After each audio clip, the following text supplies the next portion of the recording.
ሰላም ሰላም እንዴት ናችሁ? ደህና ናችሁ ወይ? ሁሉ ሰላም ነው? ሁሉ መልካም? እኔ ደህና ነኝ፣ እግዚአብሔር ይመስገን። እኔ ዲቦራ ነኝ። እንኳን ወደ ኬሞ ዩቲዩብ ቻናል በሰላም መጣችሁ እያልኩኝ በመጀመሪያ በጣም ይቅርታ ለመጠየቅ እፈልጋለሁ። ምክንያቱም ብዙዎቻችሁ በአማርኛ ቪዲዮ እንድሰራላችሁ ጠይቃችሁ ነበር። ቶሎ ስላልመለስኩላችሁ በጣም ይቅርታ እያልኩኝ ወደ ዛሬ ትምህርቴ አልፋለሁ ማለት ነው። የዛሬ ትምህርቴ ቃላት እንዴት ነው የሚፈጠሩት? ቃላትን የምናገኘው ከየት ነው? በአፋን ኦሮሞ ውስጥ ቃላት ማለት ጀቻ ቃላት እንዴት ነው የሚፈጠሩት? ቃላት የሚገኙት ከፊደላት ነው። ቃላት የምናገኘው ከፊደላት ነው።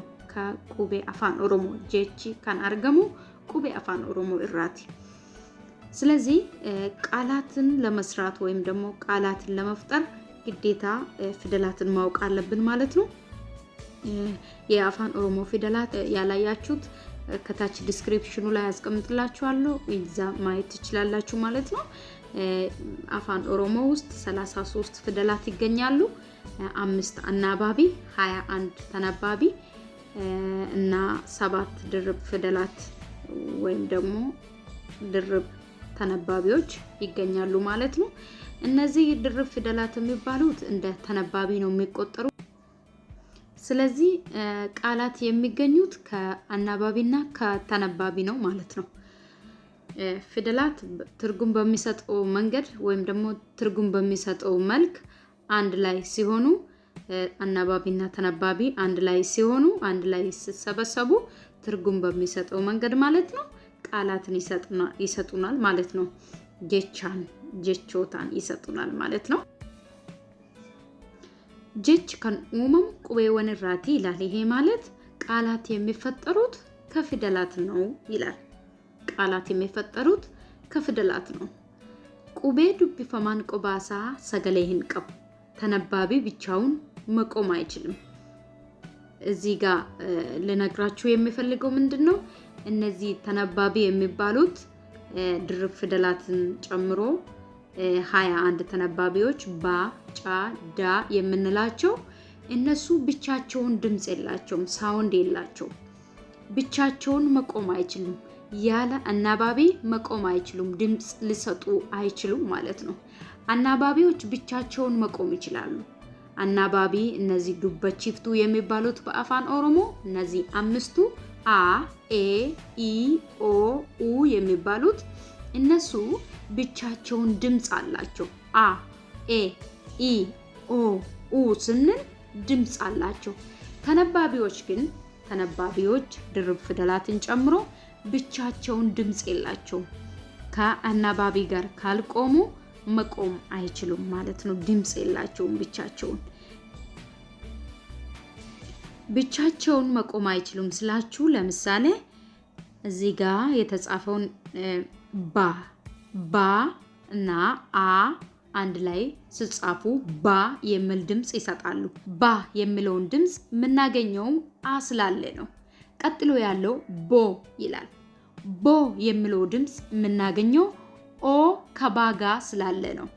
ባ ከባ ቀጥሎ ኦ አናባቢ ኦ የሚባለው አናባቢ ስላለ ቦ ማለት እንችላለን ማለት ነው።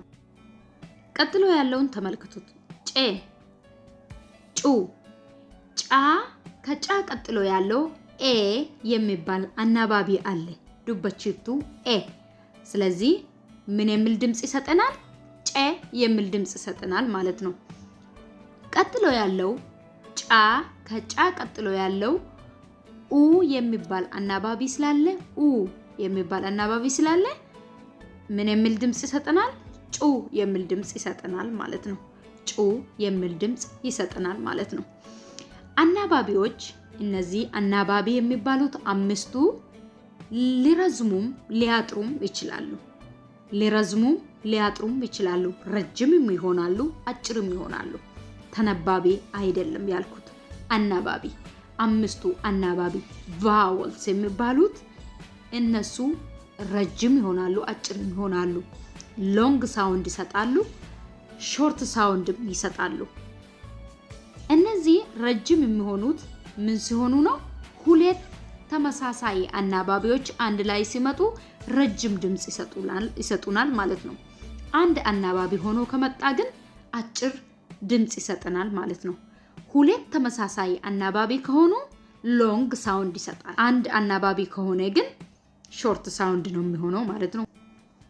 ባ ቤ ቢ ቦ ቡ መጀመሪያ ላይ ያለው አንድ አናባቢ ከባ ጋር ስላሉ ባ ተነባቢ ነው ዱብፈማ አ አናባቢ ነው ዱበቺፍቱ አናባቢዎች አንድ ሆኖ ከባ ጋር ስላሉ እነዚህ መጀመሪያ ላይ ያሉት አጭር ድምጽ ናቸው ሾርት ሳውንድ ናቸው ባ ቤ ቢ ቦ ቡ ስናነበውም ከውስጣችን ድምጽ ስናወጣው አጭር ነው መሆን ያለበት ሁሌ ማሰብ ያለብን አንድ አናባቢ ሆኖ ከመጣ ከተነባቢ ቀጥሎ ወይም ደግሞ ከተነባቢ ጋር አንድ አናባቢ ሆኖ ከመጣ አጭር ነው ምናወጣው ድምጽም አጭር ነው መሆን ያለበት ማለት ነው ባ ቤ ቢ ቦ ቡ ብለን ነው ማንበብ የምንችለው ማለት ነው ቀጥሎ ያለው ደግሞ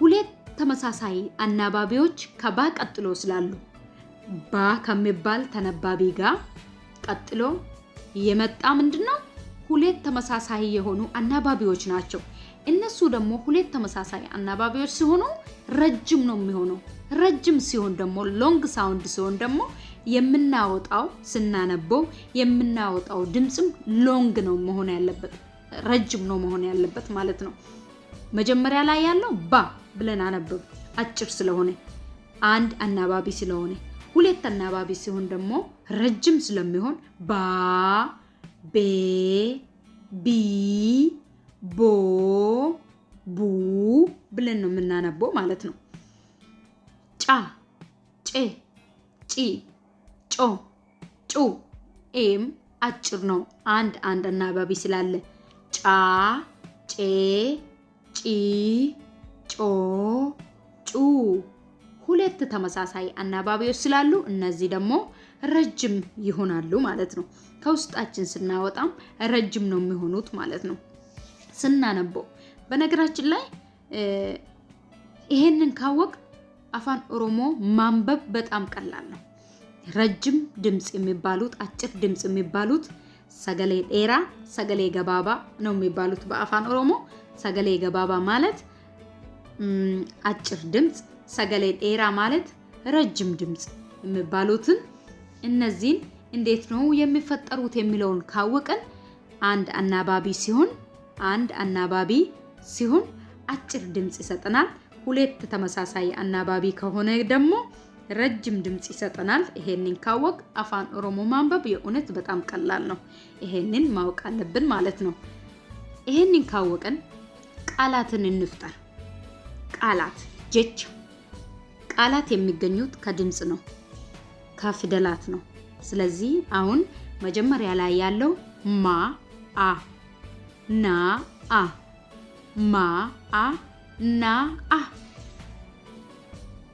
ማ አ ና አ እነዚህ ፊደላት አንድ ላይ ሲሆኑ ምን የሚል ቃል ይሰጡናል መና የሚል ወርድ ይሰጡናል ማለት ነው ላ አ ፋ አ ለፋ የሚለውን ወርድ የምናገኘው ከተነባቢ ላ አናባቢ አ ተነባቢ ፋ አናባቢ አ እነዚህ አናባቢና ተነባቢ አንድ ላይ ሲሆኑ ምን የሚል ወርድ ይሰጡናል ለፋ የሚል ወርድ ይሰጡናል ማለት ነው እዚህ ጋር ደግሞ የምናየው ሾርት ወርድ እና ሎንግ ወርድ ጀቻ ገባባ ጀቻ ዴራ አጭር ቃል ረጅም ቃል ምሳሌ አንደኛ ላይ የምናየው በራ ይላል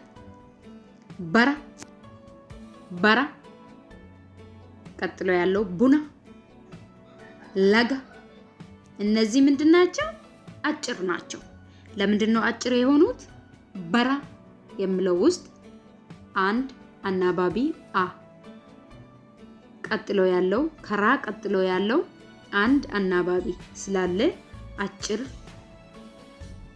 ቃል ነው የሚሆነው ማለት ነው።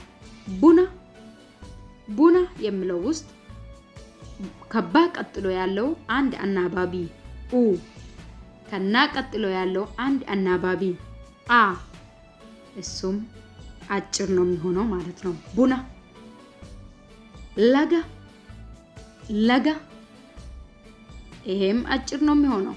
ለምንድን ነው አጭር የሚሆነው?